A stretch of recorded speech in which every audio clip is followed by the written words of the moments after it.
Hey guys, how's it going out there? Today I have a sad story that um, this actually happened to my best friend's girlfriend's parents. Um, so it's kind of it's really sad, and it just goes to show that these scammers will do anything they can to scam people, and they'll take everything that they can. And it doesn't matter who you are, how smart you are, how informed you are. Um, there's always people out there getting hit. There's always people out there getting scammed. It's really sad. And I asked them if they would send me their story, and they did. And I've had this story for a little while. I didn't really know what to do with it, um, other than share it with you guys in hopes that it helps somebody else out in the future. Um, I don't have a big enough channel to where I could do a GoFundMe, but I'm trying to come up with a way to possibly help them out getting some of their funds back. Basically, they were scammed out of the total was the exact total. Where did it go? It was just under $106,000. And it happened through a Norton Anti-Virus help scam, where they take control of your computer by having you give up control through uh, platforms like AnyDesk, any of those where they're able to take access of your computer because you logged them on. This is their story. I'm going to read it. I'm going to leave some parts out. This was the letter sent to the police department, the local police department here, and here's their story.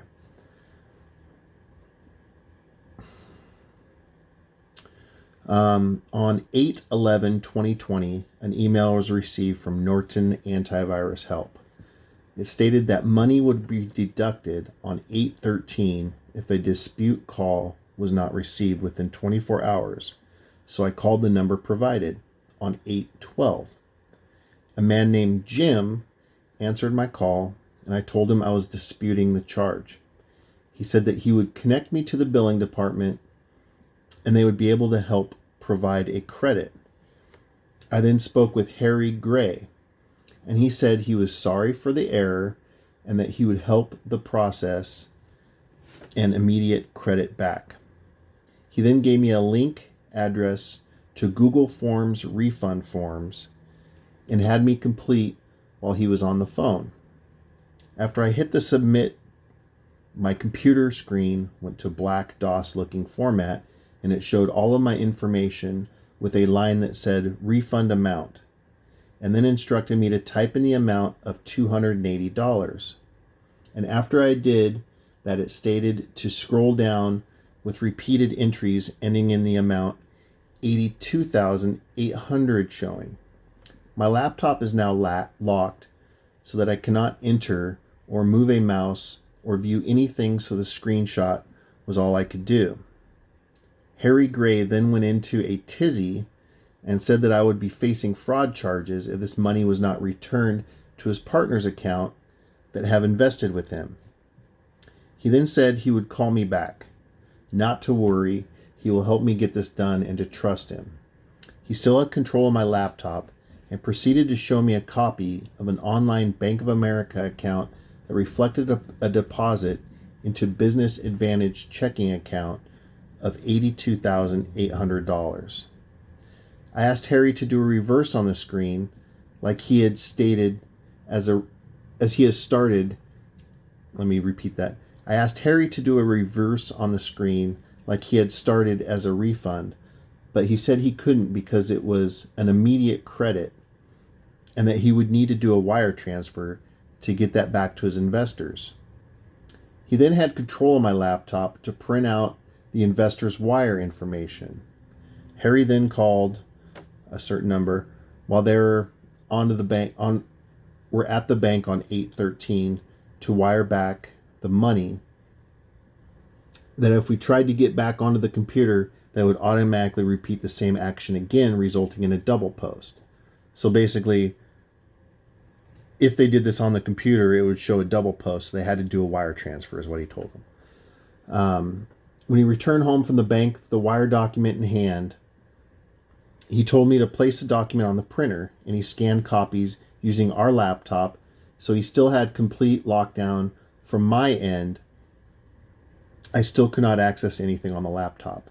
The next morning, 8:14, Harry called to help clear all of the programming so the matter would be complete and the bank accounts would be back to their original financial position. But instead, there was another deposit appearing on the bank account Advantage of $23,000. Harry again showed me the account online, so he obviously had access, but his explanation was that there was an errant transaction on his end that must have attached itself to our account by mistake. So we would need to do another wire transfer to clear out this account ending in 4851. He again used our own printer to provide the transfer information. When we returned to our bank 8:14, Harry showed me the online Bank of America screen showing all accounts now were at their correct financial balance. This gave me some peace of mind that all was settled. I still could not access any action on the laptop as it was locked, and when I asked Harry why the laptop was not showing me to access it, he said that he was closing programs on his side, so leave the computer alone until he completed, and he will call me first thing Monday, 8:17, to make sure that it was all completed correctly.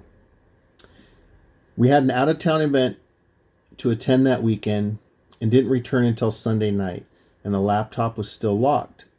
Monday, 8:17, I pulled up an online banking to say that the business investment account ending in these numbers had been deducted on two dates, 8/12/2020, $82,800, 8/14/2020, $23,000. The description statement online transfer that I had never seen before due to Harry Gray had locked me out and showed me a picture of my online accounts that were not current, but some of the still photos that must have been saved prior to having me do the wires. There was never at any time the proof of evidence that money was being moved or transferred from my account. I immediately went back to Bank America to file fraud claims on all transactions. Then the transactions are placed here. I called the Beaverton Police and Office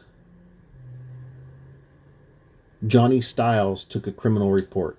Officer, sorry, she spelled office, not officer. On 8/18/2020, I received a call from Harry Gray's assistant saying he was going to help clear programs, and I said I needed to talk to Harry Gray, and he had scammed my laptop and bank accounts. He said I would have to call the police or call his personal number, and when I asked for that number, he hung up on me. I was hoping that perhaps the laptop could be scanned for evidence on this access to our online banking, but the Beaverton police said that since the money was out of the country, that there was very little that they could do to the laptop to help with the investigation. I have all the screenshots from the transaction, blah, blah, blah. That's the end of it. So they were scammed out of a total of $105,800. That's a huge amount of money. That was all of their retirement. They were left with $600 after it was all said and done. Just an absolutely sad story. And it hit home because this is my good friend's girlfriend's parents. She's a good friend, so I'm good friend's parents. I wanted to share this story. I wanted to get this out there to people because it's happening to people real close to us. I'm getting tens of dozens of phone calls a day from these companies trying to scam me because somehow I got into their phone call system. So other people are getting these calls too. Fortunately, I am up on the scams, so I'm aware of these scams, but other people are not. And I really want you guys to just pass the word on to other people. Little things like hey, don't ever give your credit card or banking information over the phone to a company unless you know 100% that it's them. And even then, it can be sketchy. There's so many people that are out there doing these really good scams. Fortunately, most of the people I deal with are idiots. They're not good at scamming. They have no idea what they're doing. They're just reading off a script, so it's really easy to notice. But some people out there are doing really good scams, and you just have to be up on them. Thanks for watching, you guys. I hope everyone stays safe out there. I really just wanted to get this story out there for now. If there's something we can do later, great. I don't know what that could be, but if anybody has any suggestions, please hit me up in the comments, and take care, guys.